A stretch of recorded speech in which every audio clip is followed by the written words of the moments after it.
Bonjour à tous. Donc dans cette vidéo, je vais exposer la signification occulte de ce tableau qui est malheureusement, hélas, et très tristement connu. Tout le monde l'a vu, tout le monde a eu un effet, tout le monde a été exposé à cette image. C'est sans doute le tableau le plus connu concernant cette histoire maudite de la République. Voilà, donc d'ailleurs, il ne me semble pas que ça a déjà été dit.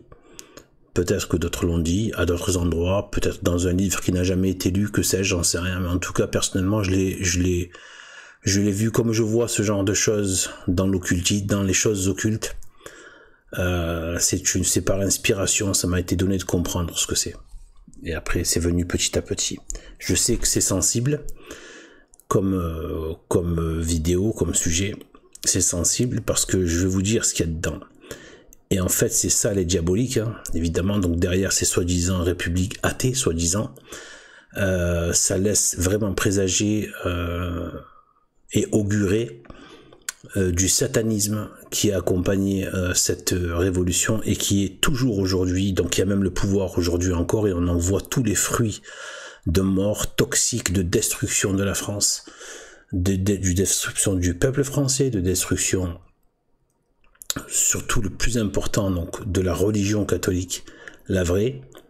Et c'est ce processus révolutionnaire qui est allé jusqu'à la perversion même du centre du catholicisme, c'est-à-dire Vatican II, à partir de 1959, donc après la mort de Pie XII, voilà, le cafard Jean XXIII et tous ceux qui suivent jusqu'à Démon XIV sont une perversion, une contrefaçon de l'Église catholique.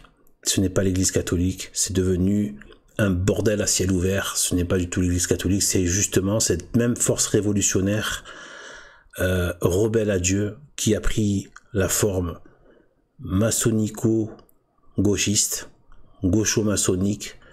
Aujourd'hui, on vit dans un monde qui est l'esprit du monde, l'esprit de Satan, c'est l'esprit du monde qui évolue à travers les siècles en fonction des forces en présence, de ce qui lui est permis aussi de faire. À des époques, il a pu utiliser des guerres, il a pu utiliser des concupiscences, il a pu utiliser les hérésies, il a pu utiliser les schismes, il a pu utiliser l'islam pour le jeter contre la citadelle catholique au travers de l'histoire. Mais voilà, il utilise tout ce qu'il y a en présence, voire il le suscite.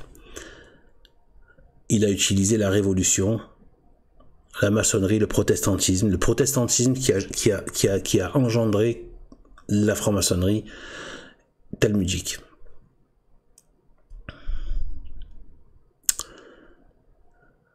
Donc,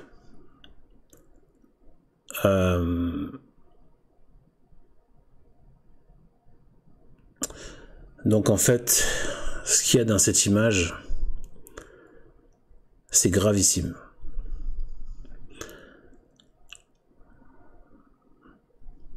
Déjà, il y a beaucoup de choses, donc comme toujours. Donc ce Eugène Delacroix, qui porte d'ailleurs très mal son nom, qui était un franc-maçon évidemment, et je pense de très haut degré, très gros degré, hein. Eh bien en fait, ils sont obsédés par l'Apocalypse. Ça c'est ce que j'ai fini par comprendre, ce que je dis dans plusieurs vidéos. Ils sont obsédés par l'Apocalypse de Saint Jean, dernier livre de la Bible. Obsédés, j'ai déjà expliqué un peu pourquoi, et je pense que c'est parce qu'ils veulent déjouer le plan de Dieu et la victoire de Jésus-Christ. Je pense que ça les rend malades, et en même temps, le démon a besoin de se baser sur la vérité pour pouvoir faire son empire du mensonge. Il a besoin d'attaquer la vérité.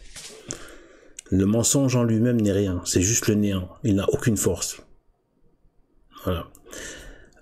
C'est comme la maladie. La maladie en elle-même, si elle n'a pas un corps La maladie en elle-même n'est rien. Il faut qu'elle détruise un corps. Vous voyez? Par elle-même, elle ne peut pas être une maladie toute seule. Il n'y a pas de maladie toute seule sans corps qui subit cette maladie. Et bien c'est pareil. C'est pour ça qu'ils attaquent toujours la vérité.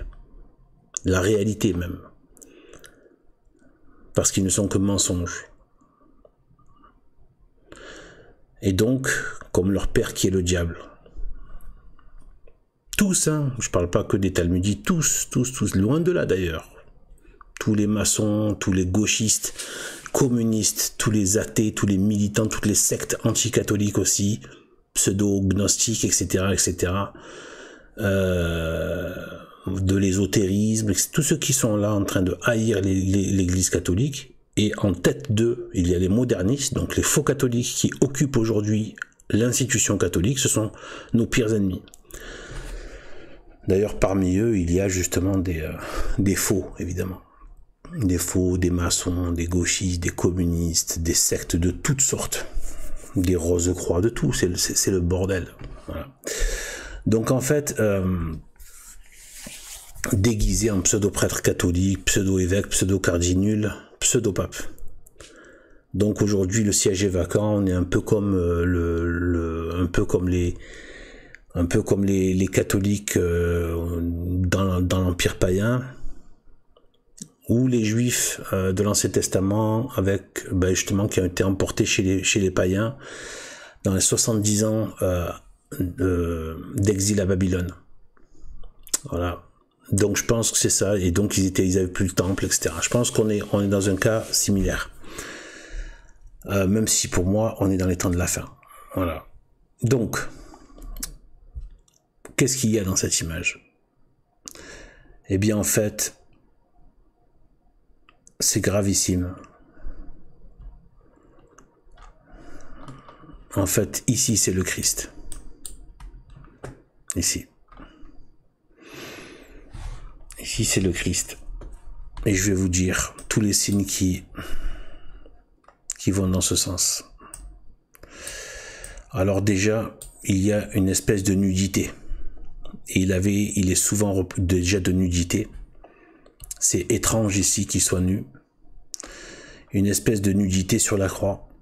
Avec le petit tissu avec lequel il est représenté, qui est généralement blanc. Même s'il peut être entaché, évidemment. À cause du sang, peut-être de la terre, ou que sais-je, quand il tombait, pendant le portement de croix. Peut-être que ses habits, je ne sais pas exactement, ça les détails techniques, des détails pratiques, voilà. Mais je sais en tout cas, voilà, il est représenté avec ce petit linge blanc. Donc en fait, c'est une reconstitution sournoise, masquée, pour ne pas que ce soit détectable trop facilement. Comme je vous dis, moi, il m'est donné de voir dans l'occultisme, dans les choses occultes. Et donc, du coup, j'arrive à voir certaines choses. Après, ça me saute aux yeux. Donc là, ensuite, le percement sur le côté. C'est un peu discret, mais à peine discret. Le percement de son cœur, de son très saint cœur, de son sacré cœur sur le côté par la lance, il s'est fait du côté droit, comme vous devez le savoir, pour atteindre le corps. Le cœur de l'autre côté. Donc là, il y a une plaie sur le côté droit. Bien évidente. Bien évidente. Donc, bien évidente. Ensuite, autre élément. Là, ils ont mis une chaussette bleue. Vraiment très salopard comme façon de faire. Vraiment une façon de masquer les choses, etc. Vous savez, souvent, quand il est représenté avec les pieds cloués sur la croix, c'est le pied droit qui est devant le pied gauche, dans les représentations de Jésus sur la croix. Et là, c'est le pied droit, comme par hasard, qui a cette chaussette, qui donc, dans leur idée, cache la plaie au pied, du percement du pied droit. Et l'autre côté est masqué par le pied droit. Le pied gauche est masqué un peu par le pied droit. Vous voyez? Pour ne pas... Ben en fait, c'est parce que eux c'est ce qu'ils indiquent. C'est ce qu'ils insinuent. Et là, ils ont mis cette chaussette bleue, cette chaussette pour masquer, comme par hasard, le pied droit. C'est celui-là qui est devant le pied gauche sur la croix, quand il est représenté. Donc, voilà la révolution, à quoi elle tient. Qu'est-ce qui la travaille derrière? Qu'est-ce qui travaillait ces révolutionnaires? Et donc, dans quel système nous vivons aujourd'hui? Parce que c'est ça le pire. C'est ce qu'on nous a vendu, ce que ça a toujours été, ce que c'est encore aujourd'hui. Aujourd'hui encore, ils ne jurent que par la République et 1789. Ils s'appellent certains les républicains, l'autre s'appelle Renaissance. La Renaissance, c'est ce qui a donné la renaissance du paganisme et de l'empire antichrist romain, qui est cette République. J'en parlerai, si Dieu le permet, dans d'autres vidéos pour dire à quel point la République romaine est en fait la bête qui monte de la mer, l'esprit de Satan qui est revenu. Enfin bref, sous cette forme-là qui régnait déjà dans l'Empire romain et qui est revenu là avec la Renaissance, les pseudo-lumières, donc le siècle des ténèbres et les révolutions, etc. Et donc en fait, voilà ce que c'est. Notre très saint Seigneur Dieu Jésus-Christ. En plus, il y a des espèces de poutres de bois ici. Il y a pas mal de poutres de bois. On a l'impression que c'est une croix et il marche dessus, une croix démolie. On voit des poutres de bois.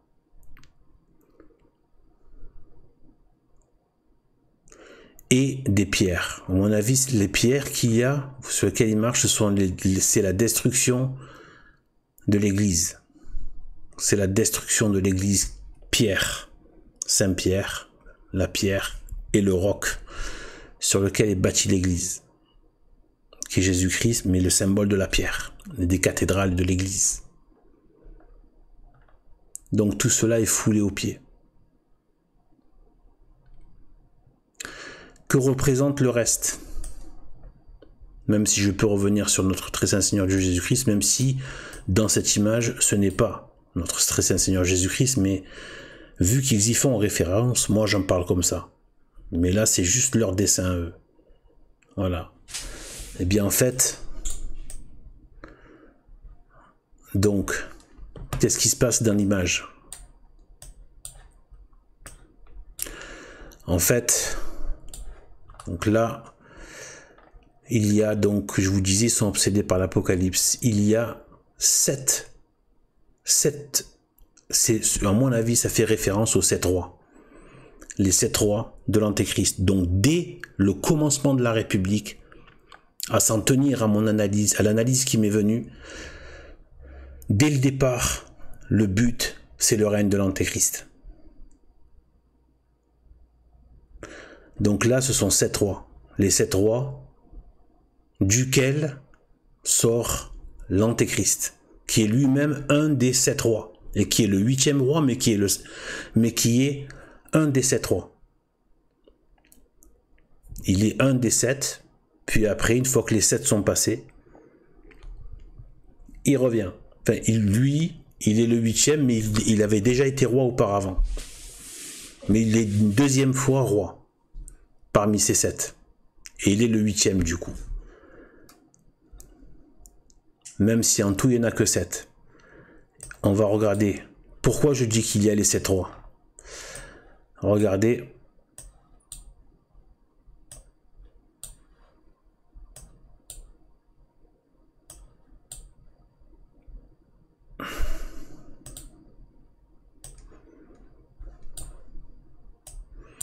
Pourquoi je dis qu'il y a les 7 rois? Eh bien parce que si vous regardez bien, attendez, je vais me décaler ma photo, la vidéo. Si vous regardez bien, donc je vais zoomer sur les visages. Je dis, à mon avis, c'est comme ça qu'il a procédé.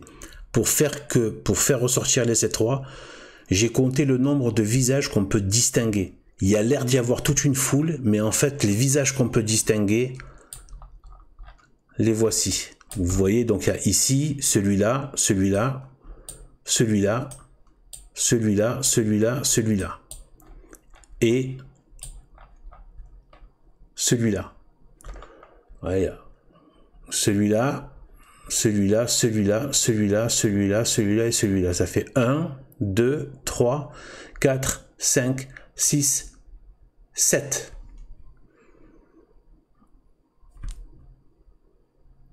Les 7 rois. Je vous redis, ceux qu'on peut distinguer, dont on peut distinguer les seuls. Regardez derrière, on ne peut pas les distinguer. Ce qu'il y a derrière. Par contre, 1, 2, 3, 4, 5, 6, 7. Donc ce sont les 7 rois de l'Apocalypse. Les 7 rois duquel sort l'Antéchrist. Et je vais vous dire où se trouve le 7e, mais qui est le 8e roi. Il fait partie des 7, mais il est le 8e roi parce qu'il a été roi parmi les 7, mais il redevient une seconde fois roi. Eh bien, c'est lui. À mon avis, c'est lui. Et comme par hasard, le plus discret et à côté, le plus proche de ce qu'ils ont représenté comme le Christ. Donc, c'est l'Antéchrist. Lui, ici. Regardez bien sa figure. Donc, ils sont 7. Mais ici, il y a un enfant. Je me suis toujours dit, pourquoi cet enfant-là, en fait? Mais en fait, c'est la bête qui monte de la terre. C'est l'Antéchrist. Mais dans le sens de la progéniture. La progéniture de la femme. La progéniture de Jézabel, la progéniture du diable. La descendance du diable. Et pourquoi c'est lui? Pourquoi? Regardez les traits du visage ici, l'expression du regard et la bouche. Et regardez ici l'expression du visage et la bouche. C'est la même figure en fait, en plus jeune. Et il est moche et il est laid. C'est pas anodin. C'est pas anodin. Regardez les oreilles qu'il a. Il a de la laideur et des ténèbres dans son visage. Il est moche, il est laid, il est dérangeant. Il a même un côté velu un peu ici, presque, on dirait. Voilà. Et donc en fait c'est lui. C'est juste que là ils l'ont exprimé au travers de la progéniture, le fils du diable qui est en préparation. Là c'est la préparation. Mais en fait, lui, c'est un des 7 et qui sera le 8e qui devient roi. Et ça, ce sont les 7 rois qui se sont succédés. Voilà le type de référence religieuse et certaine et carrément, enfin religieuse dans le sens anti-religieuse, anti-catholique, anti-vérité, tout ça, parce que le catholicisme traditionnel, réel, pas la perversion de Vatican II 1959 avec Jean 23, l'imposteur. La vraie Église catholique, c'est l'ennemi de Satan. C'est pas que l'ennemi des francs-maçons de Tammuz, c'est l'ennemi de Satan. Mais il a des gens à son service, comme Léon XIII l'a dit. Il a des gens qui travaillent pour lui, des humains qui travaillent pour lui, parce que le diable passe par les humains. Toujours fait ça. Depuis Adam et Ève. Ensuite, qui est ce jeune ici? Eh bien, en fait, c'est Saint Jean, qui était aussi au pied de la croix. C'est Saint Jean, et lui, il apparaît souvent dans les tableaux de la croix, de Eugène.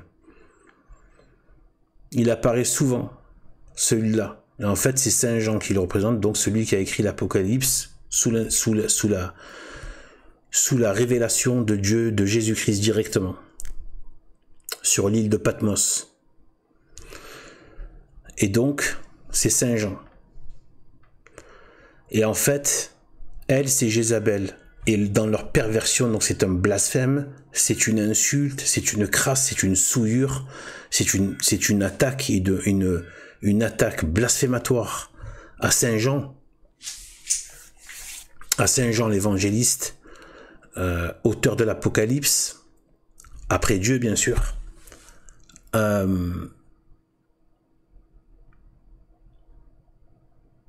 Eh bien, qui se met à comme vénérer la Jézabel au lieu, alors qu'il était le compagnon en tant que fils adoptif de la Vierge Marie après la mort de Jésus-Christ. Il y a Saint Jean qui va et qui reste avec la Vierge Marie.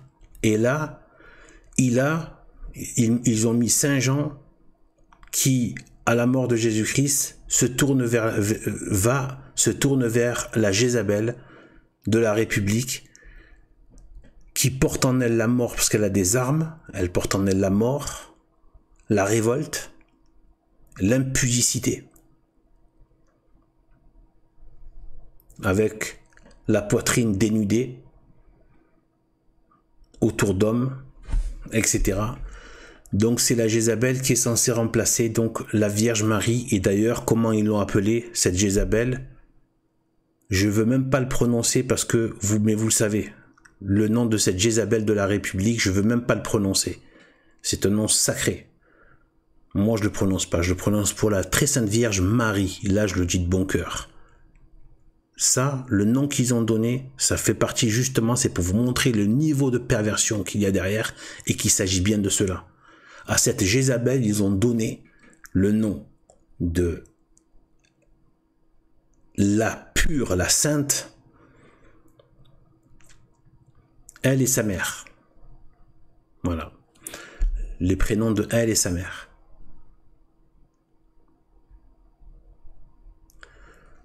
Ensuite, preuve aussi que c'est la logique par rapport à l'Église, la Vierge Marie, etc. qui, voilà. Et donc, à mon avis, elle, c'est aussi cette statue de la liberté, parce que la statue de la liberté, c'est elle, hein. C'est la version, elle a été donnée aux Américains, mais c'est pareil. Ce sont des Français qui l'ont donnée, des francs-maçons, tout ça, Français qui l'ont donnée aux États-Unis. À la base, c'était en France, hein, la statue de la liberté. Donc c'est bien elle, c'est bien cette Jézabel.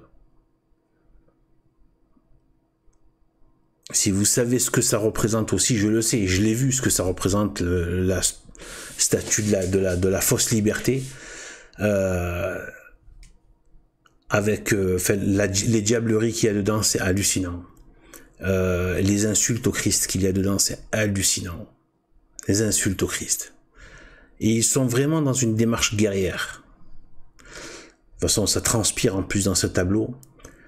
Et en fait, voilà. Donc, je pense que c'est la grande prostituée aussi. C'est quelque part, c'est la perversion, vu que la France était appelée le royaume de Marie. C'est sans doute le pays le plus marial. Ça ne veut pas dire que le Portugal aussi, l'Espagne, l'Italie, mais la France est un pays marial par excellence. On l'appelait le royaume de Marie. Et c'est pas pour rien que c'est ici qu'elle a fait le plus d'apparitions. Enfin, il me semble en tout cas qu'elle en a fait beaucoup. Eh bien,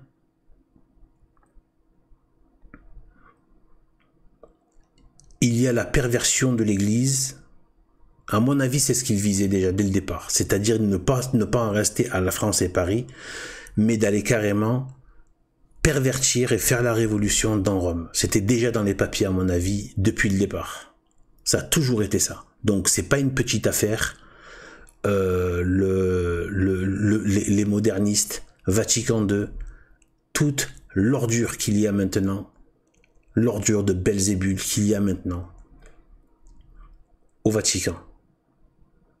C'est l'aboutissement le pire qui est appelé à s'amplifier parce que c'est le levain, c'est un levain de démons et qui veut aller à l'infernal. L'infernal, c'est que c'est jamais assez souillé. Vous voyez, c'est ça. On n'en est même plus à faire 2-3 coups comme ça. C'est jamais assez. C'est infernal. C'est jamais assez détruit, c'est jamais assez perverti. Parce que le diable est dans un malheur. La damnation, c'est un malheur infernal et c'est une haine qui ne s'arrête jamais en enfer. Il haït Dieu, il le blasphème tout le temps, toujours et pour l'éternité. En enfer. Satan, les démons dont il fait partie, et tous les damnés humains. Ils le haïssent, ils le blasphèment, et ils lui en veulent à mort. Toujours, et pour toujours. Bon, à côté de ça, Dieu est loué, aimé, béni dans le ciel pour toujours. Donc, lui, vous voyez sa laideur. Et c'est lui, Et donc, en fait, c'est l'antéchrist en tant qu'ils ont mis l'enfant par rapport à la progéniture. Et ils ont tous les armes, etc. parce que c'est déjà meurtrier. Leur but, c'est de tuer le Christ pour eux. C'est de tuer, et donc tuer son église, tuer tout l'héritage, toute sa présence, son esprit, sa présence qui s'est manifestée par la propagation de la plus grande religion du monde, le christianisme, qui est donc la religion du Christ. Et en fait, là, j'ai regardé au niveau de Paris, on a l'impression qu'ils vont vers le sud. Là, ils marchent vers le sud. J'ai dans l'idée, je suis pas très sûr, mais c'est une probabilité qu'ils marchent vers Rome. Après avoir fait la révolution à Paris, détruit la France, le système royal et catholique français, de marcher vers Rome. Parce que là, ils se dirigent vers le sud. Par rapport à la Vierge Marie, regardez ici, comme par hasard, comme si c'était du hasard.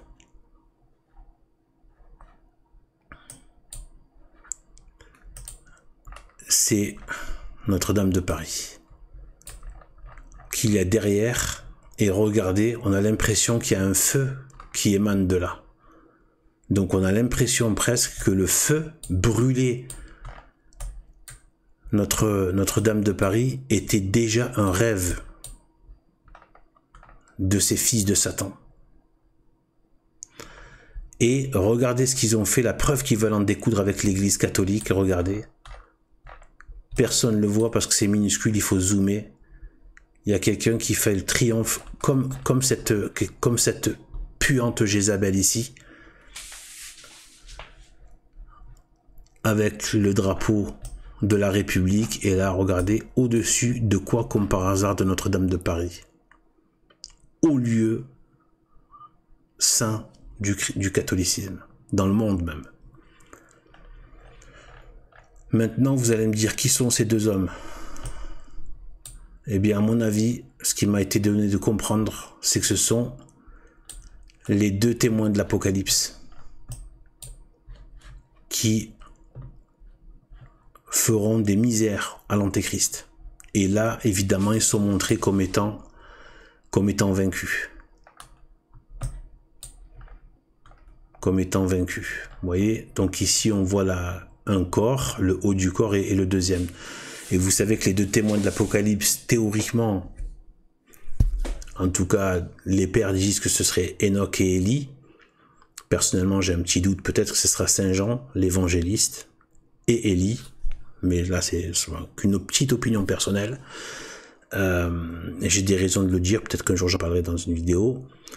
Mais les pères, la plupart, hein, en tout cas, voilà, le consensus serait que ce serait, au travers de différents exégètes, c'est que ce serait Enoch et Élie.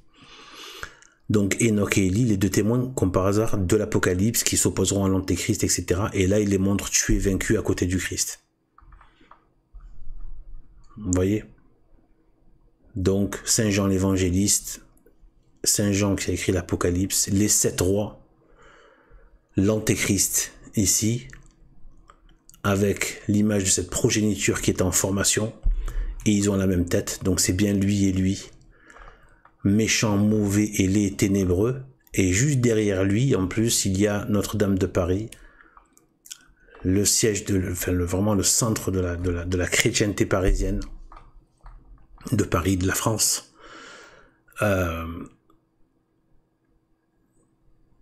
qui était visé apparemment dès le départ. On voit cette espèce de feu autour. Il y a la destruction au niveau, à mon avis, ça représente aussi la croix, la pierre de l'église. Ici, c'est le Christ pour toutes les raisons que j'ai dites.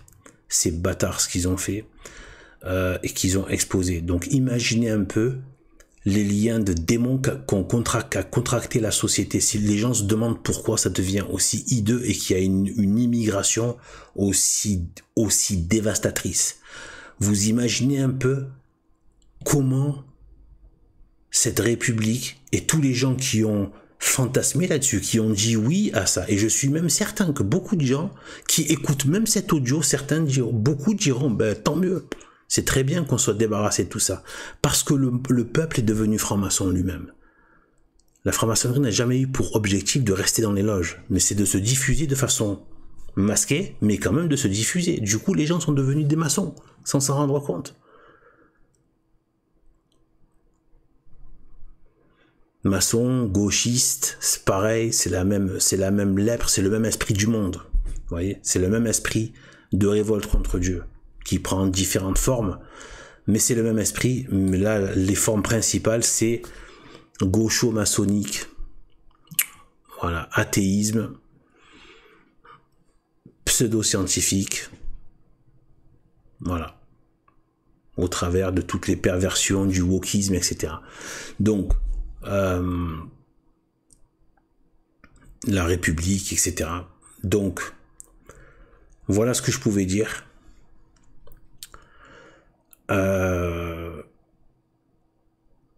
Est-ce que j'ai une chose à rajouter là? Donc on a en plus les deux témoins de l'Apocalypse, évidemment tous vaincus. Donc on a presque l'impression que c'est en feu déjà ici, Notre-Dame de Paris, le Christ à terre mort, Saint Jean qui au lieu de se tourner vers la Vierge Marie se tourne vers Jézabel, l'Antéchrist avec ses 7 rois qui sont triomphants, l'arme à la main, et les deux témoins de l'Apocalypse tués, vaincus. Et ils marchent sur l'église, sur les ruines de l'église, avec cette Jézabel. Voilà. Donc, sur ce, je vais terminer en virant déjà cette image diabolique et en disant gloire et honneur à Jésus-Christ, roi des rois, vivant, ressuscité, qui a certainement, sans doute, déjà châtié beaucoup de ces gens qui l'ont blasphémé et qui sont morts et qui se sont retrouvés face à lui. Parce qu'il est le roi des rois et le seigneur des seigneurs, c'est lui qui juge individuellement et collectivement. Tout pouvoir lui a été donné sur la terre et dans les cieux. Il est le Fils de Dieu, Dieu lui-même, absolument Dieu. Gloire et honneur à Jésus-Christ, qui détruira, comme l'a dit Saint Jean, Dieu par Saint Jean dans l'Apocalypse, qui détruira, qui anéantira l'Antéchrist, après lequel il soupire. Il le détruira.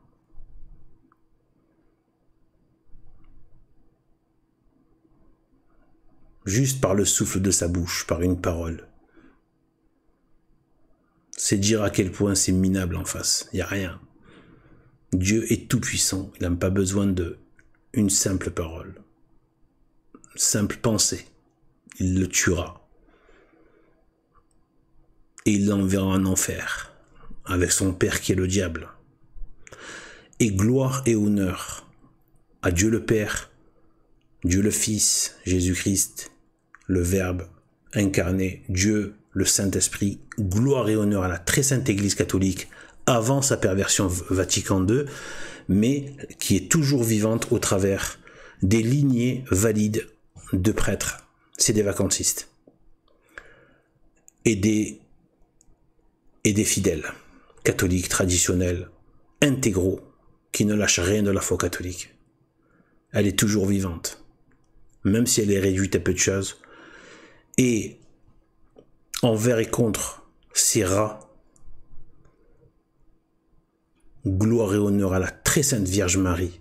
Béni soit son nom, béni soit le nom de Marie, béni soit le nom de sa mère, Sainte Anne.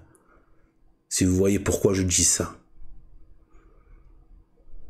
Béni soit le nom de Marie, béni soit le nom de Anne, la vraie Marie, la vraie Anne, la pure Anne, la sainte Anne, la pure, très pure, très sainte, Vierge Marie, Mère de Dieu, fille de Dieu le Père, épouse du Saint-Esprit, épouse chaste du Saint-Esprit chaste, Dieu lui-même.